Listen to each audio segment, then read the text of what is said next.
Wagwan, everybody. Welcome to the AME History podcast, where we'll be speaking about history and as well family history and how history relates in terms of Caribbean people for the present as well as in the past, and how in the past what that does and brings forth for what we are going through at present and what we can learn from our history, from our family, and take that moving forward. So I do hope you enjoy the podcast. And if you like it, please ensure to subscribe, like, and review. Thank you. In this episode of AME History Podcast, host Wendy Aris sits down with Professor Ryan Mann-Hamilton, historian and Caribbean migration scholar, to explore one of the most overlooked chapters of Atlantic world history: the forgotten migration from the United States to Hispaniola. Professor Mann-Hamilton unpacks the movement of free African Americans who relocated to Hispaniola during the 19th century, why they left, how they settled, and the complex political dynamics that shaped their lives once they arrived. Together, Wendy and Professor Mann-Hamilton trace the cultural, linguistic, and genealogical legacies that this migration left behind, revealing stories of resilience, reinvention, and community building that continue to shape the region today.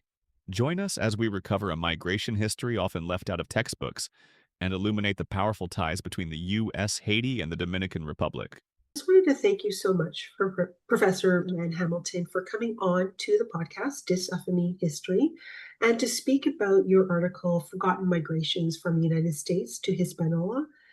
As I found that, you wrote from a personal perspective in terms of your own genealogy and, of course, this type of migration that people wouldn't expect from the United States to the West Indies. So before we start, can I just have you just do a brief introduction of yourself? Yeah, sure. My name is Ryan Mann-Hamilton. I'm a professor of anthropology and Caribbean studies at LaGuardia, CUNY LaGuardia in New York City. I am born and raised in Puerto Rico. My family is from Samaná and from many other locations across the Caribbean as well. And so this was, again, some of the labor of love that I've been doing for at least 15 years now. It became sort of an educational pursuit, but really this is a personal pursuit more than anything. Yes, personally. And, we'll start and then just, what first inspired you to explore this history? Was there, and I know you kind of alluded to it before in your introduction, was there a personal or a family connection that really drew you to the story of Samaná? Well, as I mentioned, I grew up in Puerto Rico, right? So my last name, Mann-Hamilton, is not, for one, a Puerto Rican last name or a Dominican last name for that matter. And so people always ask me about, where I was from and everything else. And my response would always be very short and say, well, I was born and raised in Puerto Rico, and sort of that was sufficient. But I really never connected to my own family history through that conversation and such. And so I just started asking questions, really, with my aunts first, my mom, my aunt's family, sort of trying to figure out, again, why the last name, the Hamilton, and of course then with the Vanderhorst and the Copelands, all these other last names that are part of our history. And so those responses were sometimes fruitful, sometimes like, oh, I don't know. And so I just kept digging and digging and digging and really just sort of finding different sources, trying to find the story itself of how, again, my family arrives in the context of Samaná itself, in the context of the Caribbean. And so after, a little bit digging and digging with the family members and such, I actually found a wonderful archive at the Arturo Schomburg Research Institute here in New York City. It's a series of interviews and some work done by Jose Vigo, who was a linguist himself, and he had gone to Samaná and he had done all these interviews. And some of those interviews were, for example, one of them was with my great-grandmother, in this case, Dora Vanderhorst, and some other members of the community as well. And so, again, sort of starting to dig deeper into that history. So it really was about just finding out, again, who I was, where I came from, all those very important questions for oneself and one's identity, and then really just sort of took off in a different direction, right? Because, again, as I found that story, the details of it was just so beautiful to me, right? To understand that it wasn't just my family, that many other families were part of this process. Again, the juncture of not just African American, but Afro-Caribbean, Afro-Haitian, right? All these different things, all these different communities coming together in the space itself. I really became enamored. And so I've been doing that work, as I said, for the last maybe 15 years or so, in the community, outside of, in educational spaces as well, public spaces, right? So wherever anyone wants to hear the story, I'm willing to tell it and willing to participate in spreading it. No, thank you for that because I mean, as most genealogists or family historians will say, yes, it's a spark that you just want to continue digging deeper to find what you can find. So that's a great response. So, and then for listeners that are unfamiliar with the region, where exactly is Samaná, and what makes it historically significant? So Samaná is on the what would be the northeastern peninsula of the Dominican Republic, what is today the Dominican Republic. Um, Samaná, I mean, I could go on for hours on this one, so I won't give you too much, but it's one of the first points of encounter between the indigenous population and the Spaniards themselves in, I think, 1492 to 1493, right? Where there's a semi-violent confrontation between them. Um, Samaná has just very important historical moments throughout its history itself. Well, throughout it, the history that we know, right, after Yes. discovery and so on and so forth, or after the arrival of the Europeans themselves, right? And so I was just fascinated as I dug deeper into the local history itself, just finding all these different moments. For example, thinking about very early on, by 1510, there was maroon communities in the mountains of Samaná who were again escaping enslavement. So this is, if you think about it, some of the first early maroon communities in the Americas themselves who have withstood the test of time and are still in those different spaces themselves. And so just sort of encountering these different histories, different moments, different migrations to the space itself, and then obviously understanding when my family arrives and who they mix with and everything else, right? Yeah, it really, for me, it's the story of the Caribbean in general, right? I think that many of us like to think about our Caribbean spaces in very unique ways and sort of nationalistic ways, like, well, I'm Jamaican or I'm this or Yes. that. And so I think the story of Samaná is that, again, the coming together from all these different spaces, right? I can say my family's from Cuba, from Haiti, from St. Kitts, from Nevis, from Puerto Rico, right? From all these different spots. And they arrive and they make home in the space of Samaná. And right, from there, right, another story begins. Yes, absolutely. And then, your article does explore the themes of Blackness and how identity is understood and expressed within the Samaná community. Could you just explore, let us know a little bit more about that? Well, again, it's understanding where these folks are coming from, right? Mm. So different points in the eastern United States itself, but many of them were members of the AME Church, the African Methodist Episcopal Church, which is the first black church in the context of the United States itself. And so, as part of that sort of, I guess, philosophy, right, it Mhm. was about solidarity, it was about community, it was about blackness, right, in the context of the United States, where blackness in many ways is reviled. It's still legal to enslave people and all these different things. And so really their departure to me is the most astounding thing about the whole process, right? Again, think about 1824, no, very few newspapers, no Mhm. Google, no maps, no things, right? So, they're going off of, again, ideas at the end of Yeah. the day. The idea of freedom and what that freedom may look like, because of course they don't have that in the context of the United States. And so again, to pick up your family and to travel to an island in this case that they had know nothing, very little about, right? Um, it's entrusting their life in this case and their future in the hands of God, right? Yes. As part of the AME Church itself, right? But it's about an uplift philosophy, and it's about making sure that Black communities are strong, that can like they can make decisions for themselves in this case, educate themselves, right? Do all these different things, and that was the opportunity that they were afforded, right? Not just to be Mhm. free, but also to own land, right? Things Yes. again that they were not given access to in the context of the United States, and so. To me, that's the most fascinating part, right? How do you make that decision to leave, to get on this boat, to go to, well, you don't know where at the end of the day, or you don't know where you're going to arrive and what you're going to be given and all these different things, or what the realities of that space may be. And yet they still took that plunge, right? If you want to Yeah. call it that. They still took that journey to the Caribbean, and in this case, stayed.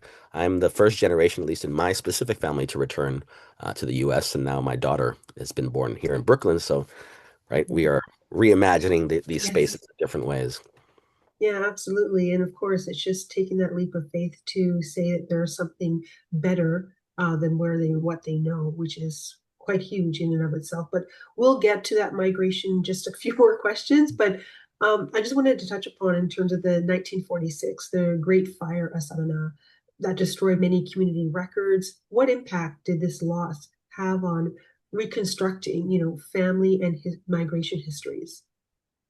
Well, you know what's interesting about the 1946 fire, and I write about it in different ways, Yeah. right?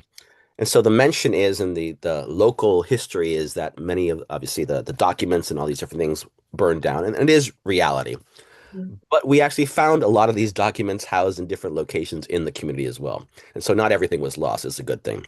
Okay. Um, but But in terms of like, for example, a lot of the documents that were lost were mostly government sort of issued documents, stuff like that. So very important, right? Again, in terms of thinking about documentation about people's citizenships, access to certain things, access to land at the end of the day. Many of the land records themselves were lost in that process as well. And so it's been a little Mhm. confusing in terms of thinking about, again, who owns land, who gives titles to land, right? Who respects those titles.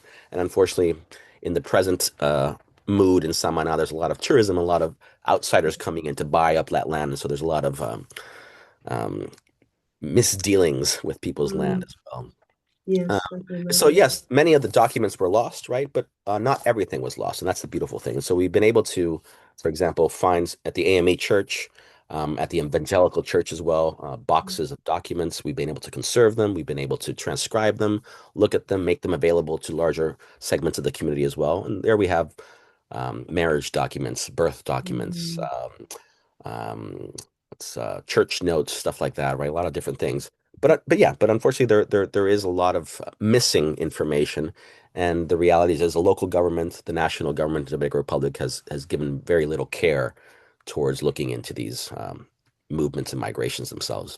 no, definitely. And then, of course, we'll just go on to the next, which is, what are the repositories or archives did you rely on for your research, and what challenges did you face in terms of uncovering these accurate records? Well, again, in the context of Dominican Republic, it was really more private spaces. So either families that have maintained records over time, the church itself that has maintained some of those records, perhaps not well maintained, but at least some of the things can be found there. Within the National Archive of the Dominican Republic, very little is actually available in regards to this migration itself. In the United States, spaces like the Schomburg Research Institute in Harlem, Mm, Library of Congress, for example, South Carolina Historical Society, Philadelphia Historical Society, right? You really have to sort of piece these mm, things together in different ways. One of the trips that I did in terms of doing the research, I went down to Philadelphia to the AME Church there, hoping mm, to have found some type of document or whichever war that spoke to the migration in some way or form, having been organized by the AME, especially the AME Philadelphia Church. And unfortunately, I found absolutely nothing. And so I mm. ended up, rather than finding anything, I ended up depositing items Yeah. there. Hey, these folks in Samaná, they think about Philadelphia. And Mm, although we can talk about that a little bit yes. in detail later on, right? But many of them, the memory is Philadelphia's home, right? And Mm, they're always thinking about this, in this case, 200 years later. And then here in Philadelphia, you have no recognition of them or no memory of them. Something's wrong with that.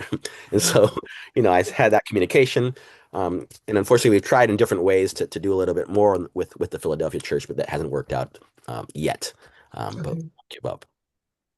No, it's always a challenge, but I'm sure you'll find resolution there. So let's go on to the migration piece itself. What motivated, the African Americans to move to Samaná, and what was this migration? Was it voluntary or was it influenced by other external forces?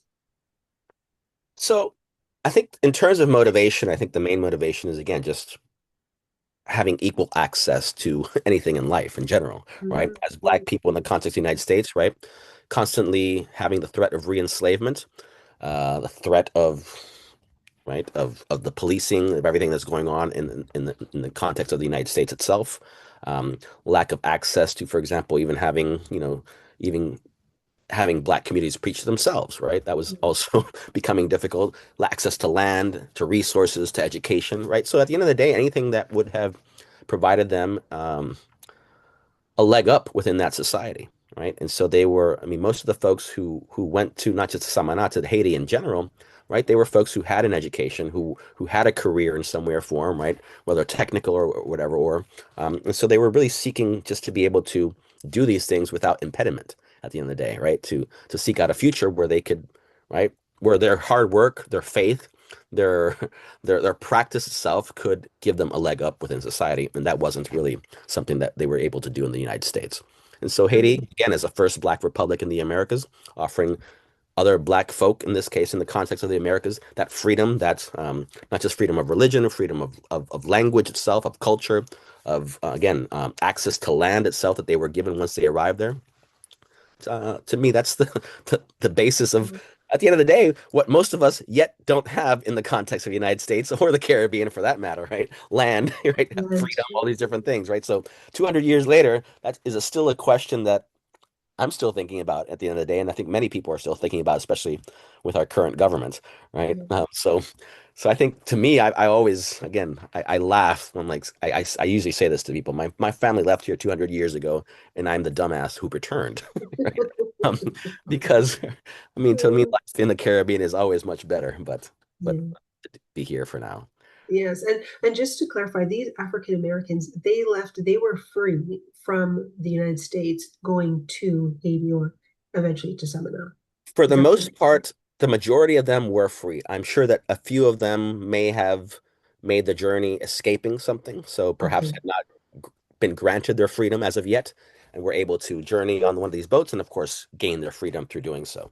I didn't answer the second part of that question was in terms of thinking about the influences themselves. So, Mm-hmm. and this is all very much self-organized in that regard, right? Yeah. So you have Jonatas Granville, who is a representative of the government of Boyer, who was sent to, in this case, Philadelphia and other places on the Eastern Seaboard to recruit African Mm-hmm. American communities to come down, right? So, right, there's a form of recruitment, right? He links up with the AME Church and Richard Allen. In fact, I think it's Richard Allen's son is one of the people who actually makes that migration as well. And so there's a whole series of discussions going on at this point in time, right? Um, Also, because at the same time, there's other groupings who are trying to get African Americans to leave the country, but not for their own benefit, just to, Yes. because they didn't want them to be there anymore or be part of the milieu. And so there's the whole, migration to Liberia as well that's being organized sort of at the same period of time and such. But this is really, again, very much self-organized by the Black community themselves and saying, hey, this is an opportunity for us to do these things. Um, and many of them, again, from Philadelphia, from Boston, from New York, from South Carolina, from Baltimore, for example, for a lot of different cities, they're departing, right, with the hope of, again, anything that might be better than the context that they're in. Yeah.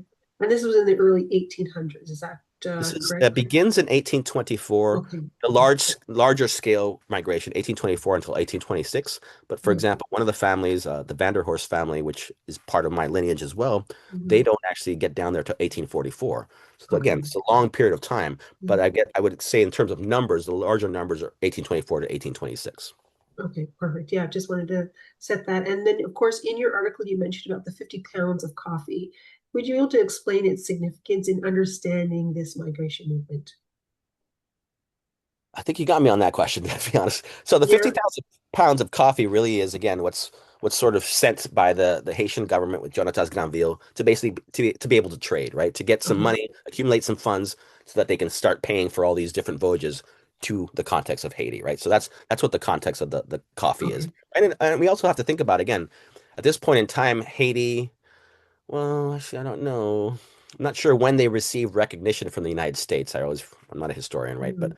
Right, Yeah. but this is a longer process of, right, the United States not wanting to trade with Haiti in any way or form or support this Black Republic, and so this is all going on at the same period of time, right? Yeah. Um, and so these folks, they're finding ways to finance these things, right? Mhm. Making sure that this is a feasible project, a reality in this case, right? Not just to get them down there, but once they get down there, to give them the services that they need, to give them the land that's needed for them, right, to sustain themselves over time, right? So this is how they were going to fund it, right? Through the coffee, through other means as well, right? Through trade at the end of the day, whatever they were able to produce in the context of Haiti itself. Exactly. And, you emphasize the importance of faith and how religion and holding on to their God shape their resilience and community structure. Could you just explore a little bit of this in terms of, I guess, with their cultural practices and their beliefs and traditions? So again, the majority of them go as part of the African Methodist Episcopal, and so Mhm. they create their congregation once they arrive in Samaná. At different points in time, they do have representatives of the AME Church who are part of the structure. Later on, they become Wesleyan. Later on in 1930, for example, one of the churches becomes evangelical as well, again, because they're seeking Mhm. support from larger structures. They sort of lose connection to the AME Church in different points in time, and so they look for other spaces to really support their endeavor. But that, again, that space of religion is a space where culture is maintained, a space where language is maintained, family structures are maintained. Again, hymnals and songs, right?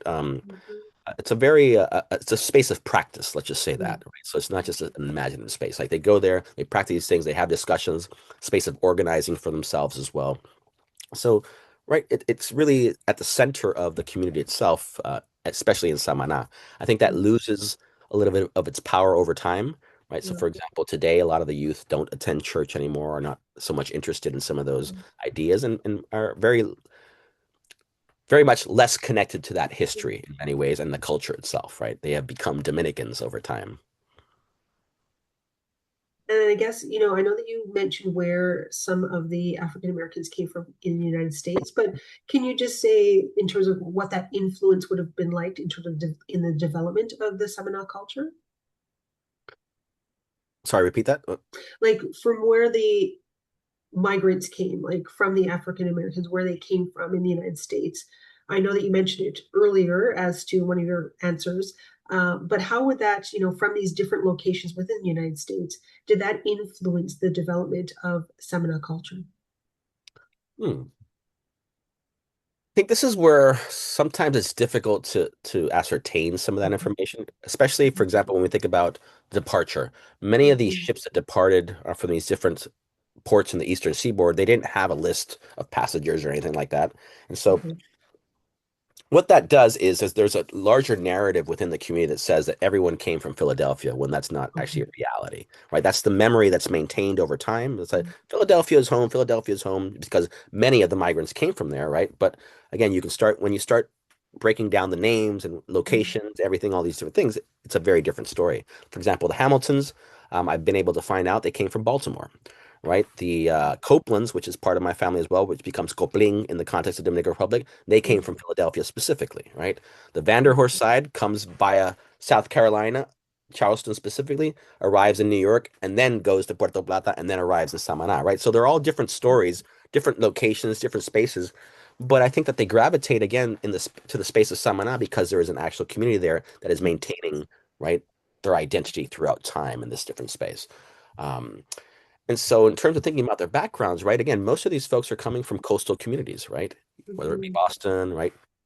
Perhaps yeah. not tropical, right? But Yes. coastal communities, right? So they are accustomed to the maritime life. They're accustomed to building ships. They're accustomed to agriculture. Mhm, They're accustomed to all the different things that at the end of the day they get access to in the space of Samana. What is different really is just the we're thinking about the climate, right? Tropics yes. itself. So I'm sure that they have to adjust to products that they can grow, but at the Mhm, same time, now they can grow these things year round, right? yes. Whereas in the context of the United States, it's maybe just a season that they have to grow these things, right? So there's a really a incredible transmutation of practices and all these different things of the language itself to the space of Samana, partly because there's very little in else in Samana, right? Uh, and that's a good thing and a bad thing, right? In different ways, Yeah. right? But again, they arrive into this space that is in many ways virgin, right? There's not a large population there that exists prior to, and so they're able to establish themselves and maintain Mhm. themselves over time. Yeah, exactly. And how did, I guess, with the early settlers go about, of course, building community and sustaining themselves economically?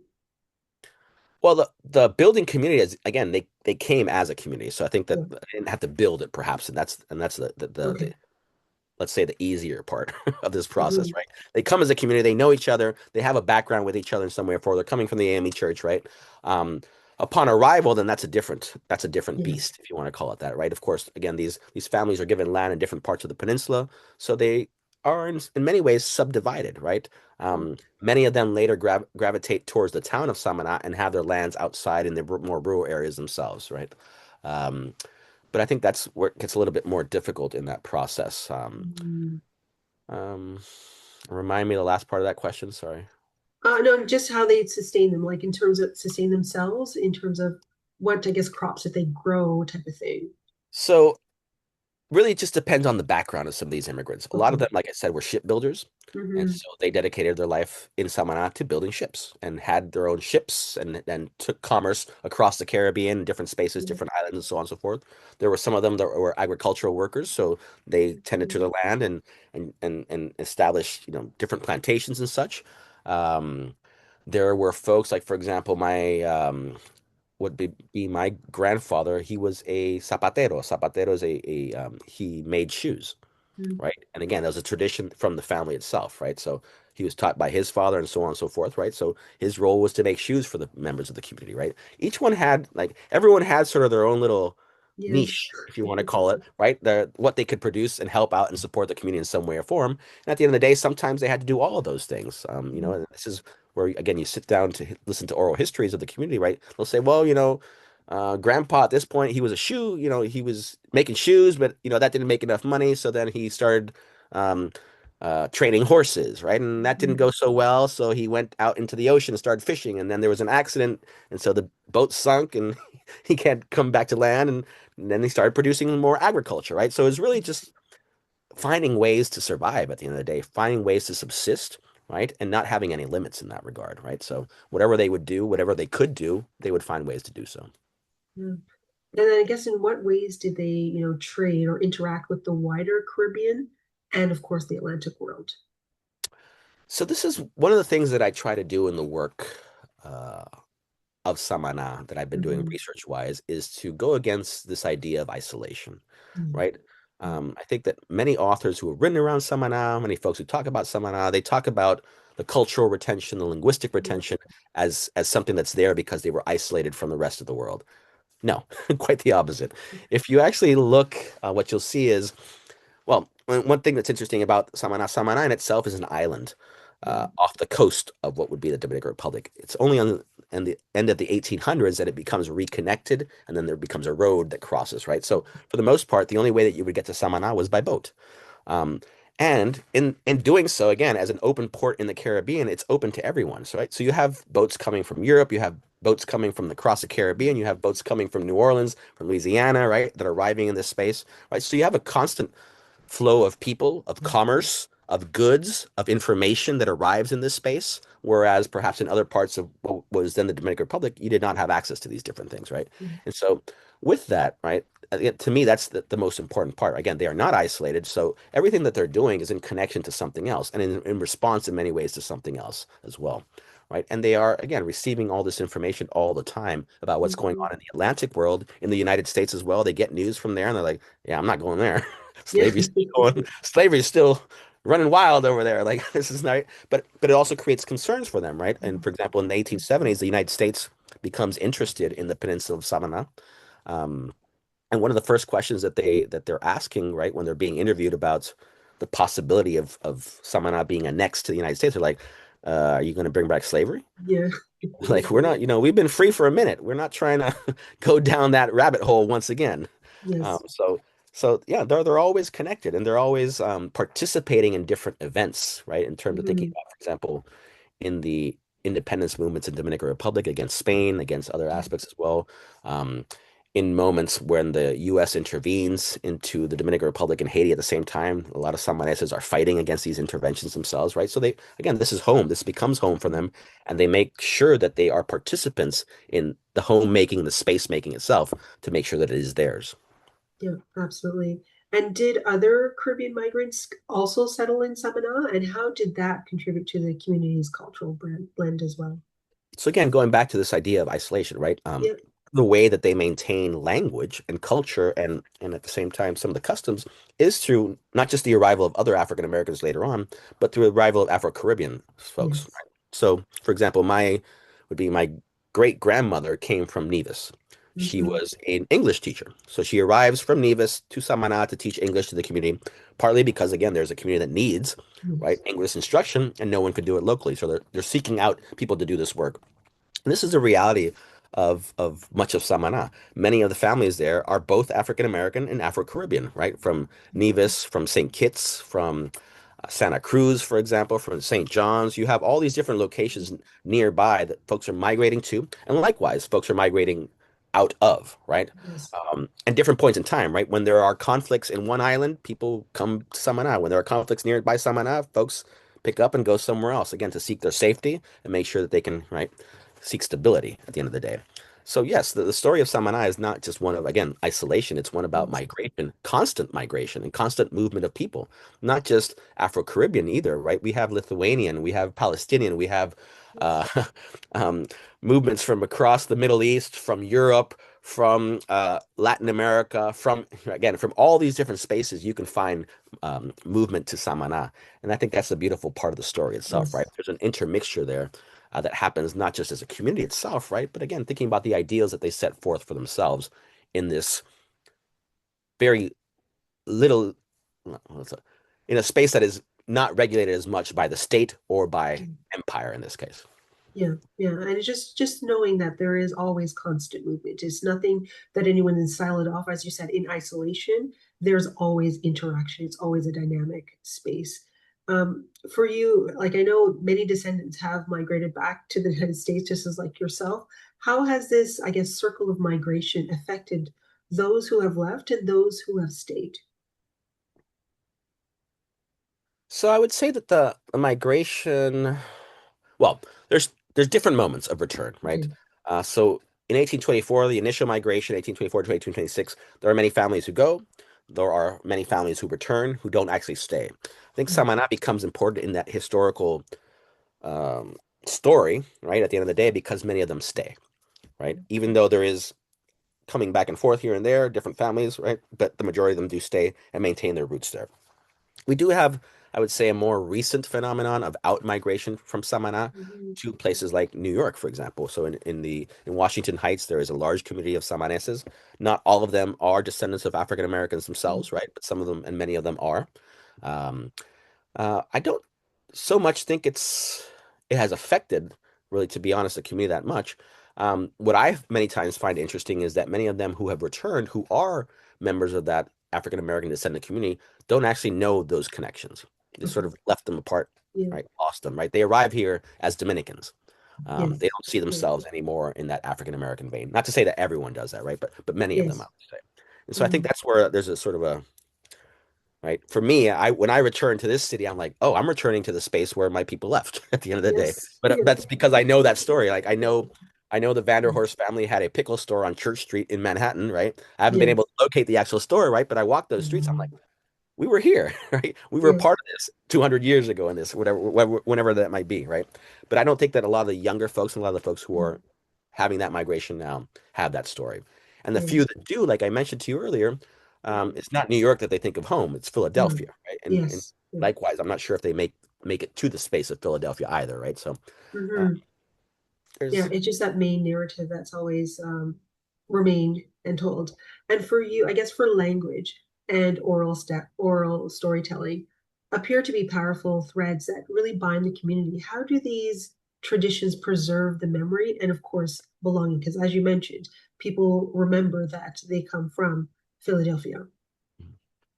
I think it's that memory that has maintained this story alive, right? I Okay. mean, there's publications here and there. I think the first one is Elsie Clues Parson, like the 1920s, 1930s. Okay. She writes about this very briefly, like, oh, these people exist, right? They're there, and they have these spirituals that they sing outside of church, and like, wow, like it was a very brief, right? And then 1940s, Yes. Harry Hotink writes about this. He's a Dutch sociologist, right? So there are certain moments where this is given importance, Yeah. but beyond that, there's not a lot else, right? Okay. Um, and so oral history really is the way, again, that's maintained in the Mhm. local community, right? And so you can go to a lot of the elders still out there and they'll tell you this whole story. They'll tell you their family history. They'll be able to tell you details of these different things, right?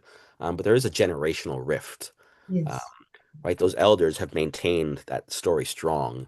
But I think today a lot of the youth no longer really engage with that history in any way or form, right? And that's where hopefully some of the work that we're doing, myself and Yes. some other folks, right, is to Yeah. right? Remember in different ways, right? Not just Yes. writing articles or whichever, or Yeah. which is one way, right? But creating archives, Mm. taking images, right?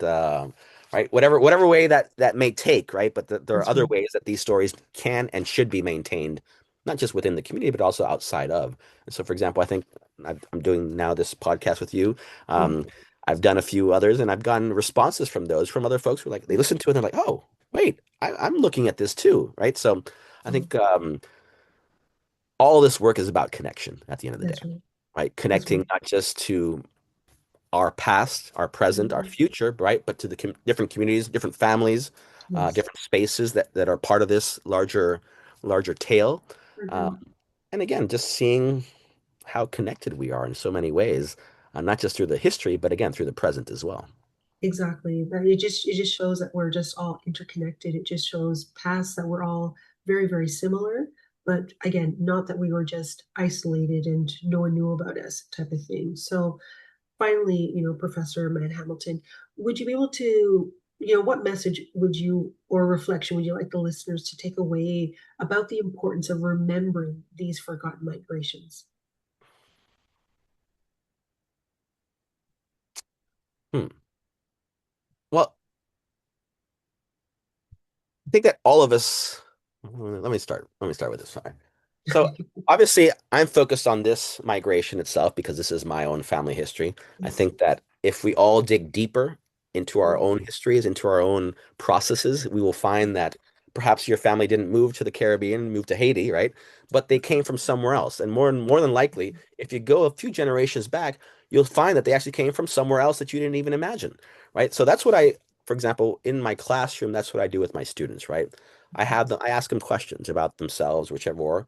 But one of the projects that I have them do every year is that I want you to do oral history with your families in Mm, some way or form. It doesn't have to be with your family, but with someone, right, who's an elder of the yeah. Caribbean community, right? Because at the end of the day, right, connecting to those stories, connecting that history to those experiences, but what they're also connecting to is different spaces, right? Yes. And this is what I want them to imagine. Many students would be like, "Well, I'm Jamaican." I'm like, "Okay, well, but where's your mother from?" "Well, my mom's actually Dominican." I'm like, "Well, but why don't you consider yourself Dominican?" Like, so Yeah. these are questions that are, especially when we talk about the Caribbean, it's never Yes. a simple answer. No. And that's what I want them to think about, right? You can say you're Jamaican, that's fine. You can be proud of it. You can say you're Dominican, you can be proud of it. You can say Puerto Rican, you'd be proud of it. But if you actually dig a little deeper, you'll find that you're much more than that. And that's Exactly. okay. And that's beautiful as well, right? That these movements that people are making, the places that they go, it's because they're seeking the better conditions for themselves in some way or form, right? And so I think it's important that we hold on to those stories in Yes. so many different ways, precisely because I think that, especially today, people perceive themselves as stuck Yes. place, a space, in a reality that they don't control, in a Mm, government that doesn't seem very friendly to them in any way or form. And so, um, when I listen to these stories, when I see these stories, when I see the documents, all these different things, right? They weren't out there mm, causing a revolution, but they were making change in a different way. exactly. And that's the beautiful thing about it, right? That I think that people today imagine change is only has to be like in like you have to Yeah. change the thing, right? Like, well, change happens sometimes very slowly, sometimes quickly, in different ways. It's change of direction. Sometimes it's left and right, right? All these different ways, but it's constant, right? And that's Yes. something I think that these folks in many ways embraced the constancy, but also the change as well. Hmm. No, and it's just holding and having a different narrative as to what is popularly known to say that my story is different. My story is this, and then having that connectedness because I find that it just really centers you and really gives you this is who I am, so to speak, because I have all of these ancestors behind me as well. So, thank It can you. also, for me, it just gives me a sense of comfort in many ways, right? As I said when we began the conversation, right? Yeah, I came at this because I didn't understand perhaps who I was or where I came from or why I was certain ways or why I looked at the world in different ways than perhaps my friends and my colleagues and everyone else. That's like, you know, yeah, just trying to yeah, find an understanding. And so as I connect with my history, I understand myself a lot more. I exactly. understand why I am in certain ways. I understand why I don't root myself in one place, right? I Yes. root myself in multiple places because that's been the reality of family for so long, of people for so long, Exactly. right?